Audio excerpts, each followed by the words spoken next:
అట్టిగా helicopter ఎక్కి tank bund చుట్టూ 2 రౌండ్లు కొట్టే వస్తేనే ఒక్కొక్కరికి 6,500 తీసుకుంటున్నారు.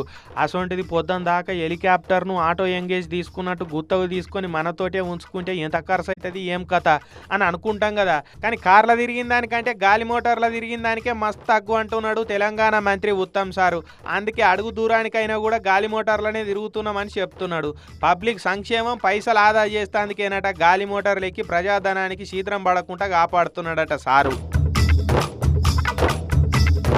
అవునా, నిజమా అని మీకు అనుమానం రావచ్చు.